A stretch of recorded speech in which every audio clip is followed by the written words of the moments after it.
రాష్ట్ర బీజేపీ ఆదేశాల మేరకు పెద్దకొడప్గల్ మండల కేంద్రంలోని మన జూబ్లీ హిల్స్లో ఉన్న ప్రచారంలో పాల్గొన్నటువంటి మన తెలంగాణ రాష్ట్ర సీఎం రేవంత్ రెడ్డి గారు ప్రచారంలో భాగంగా ఆపరేషన్ సింధూర్ యుద్ధంపై అనుచిత వ్యాఖ్యలు చేసినందుకు నిరసనగా ఈరోజు మేము ఈ ప్రెస్ మీట్ పెట్టడం జరిగింది.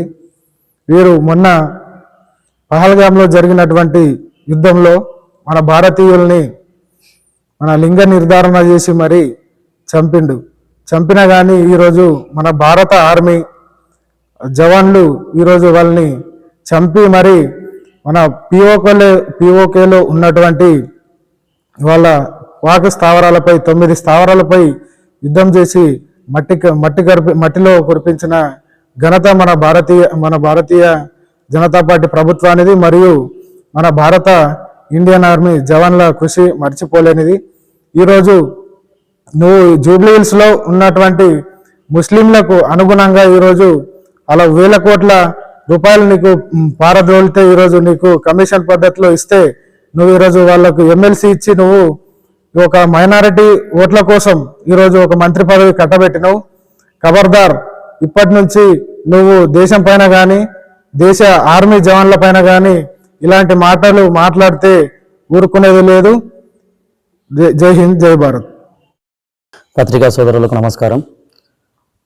మన తెలంగాణ రాష్ట్రంలో జరుగుతున్నటువంటి జూబ్లీ హిల్స్ ఉప ఎన్నికల్లో ప్రచారంలో భాగంగా గౌరవ రాష్ట్ర ముఖ్యమంత్రి వర్యులు రేవంత్ రెడ్డి గారు రోడ్ షోలో మాట్లాడుతూ భారత సైనికుల యొక్క ఆత్మ గౌరవాన్ని తగ్గిస్తూ దేశ ప్రధాని రాజ్యాంగబద్ధమైన ఏర్పడినటువంటి దేశ ప్రధాని పదవిని కూడా తగ్గిస్తూ వ్యాఖ్యలు చేయడం జరిగింది.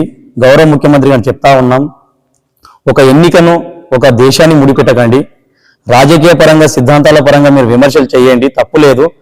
కానీ 140 కోట్ల మంది భారతీయులను ప్రశాంతంగా బతుకుతున్నామంటే అది కేవలం భారతీయ సైనికుల యొక్క పుణ్యము తప్ప ఎవరిది కాదు. కాబట్టి మీకు రాజకీయంగా విమర్శలు చేసే ఉద్దేశమే ఉంటే భారతీయ జనతా పార్టీ చేసినటువంటి తప్పిదాలపైన మీరు విమర్శలు చేయండి. భారతీయ జనతా పార్టీ మీపైన విమర్శలు చేస్తారు తప్ప భారత సైన్య ఆత్మధైర్యాన్ని మీరు దెబ్బతీయద్దు. ఎందుకంటే ఒక వర్గం ఓట్ల కోసం మీకు వాళ్లకు ఓట్లు కావాలనుకుంటే వారిని మంచి చేయండి. ఆ ఉప ఎన్నికల్లో గెలిస్తే మీరు ఏం చేస్తారో చెప్పి ఓట్లు తీసుకోండి తప్ప భారత సైన్యాన్ని అవమానపరచకండి. ఎందుకంటే ఈ రోజు కూడా ఈ భారత భూభాగంలో మన తెలంగాణ కూడా ఉంది.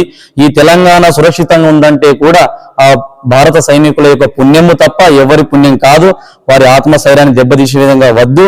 ఒకవేళ మీకు ఓట్లే కావాలనుకుంటే వారికి ఏం చేశారో చెప్పి ఓట్లు తీసుకోండి తప్ప భారత ప్రధాని కానీ ఆపరేషన్ సింధూర్ అనేది 25 నిమిషాల్లోనే 2 నారీ శక్తులు ఈ భూ ప్రపంచంలో లేని విధంగా 2 మహిళలు ఉగ్రవాద స్థావరాలపై పోయి 2 మహిళలు వారిని ఢీకొట్టిన చరిత్ర ఈ భారత చరిత్ర తప్ప ఎవరి చరిత్ర కాదు.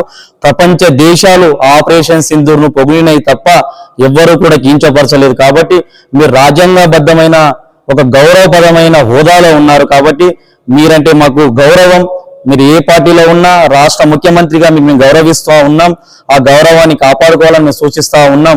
మీరు మా మీద విమర్శ చేసినట్లు లేదది భారత సైనికులను విమర్శ చేసినట్టుంది. కాబట్టి ఆ విషయాన్ని మీరు ఒకసారి గమనించుకొని బహిరంగంగా భారత సైనికులకు నేను చేసింది తప్పు అనుకోకుండా జరిగిందా అనే ఒక విషయాన్ని మీరు తెలియజేస్తే మీ పదవికి మీ వ్యక్తిగత గౌరవాన్ని కూడా పెంచుకున్న వాళ్ళు అవుతారు. కాబట్టి ఈ విషయాన్ని రాష్ట్ర ముఖ్యమంత్రి వర్యులు కూడా గమనిస్తారని ఆశిస్తూ సెలవు తీసుకు. జై హింద్.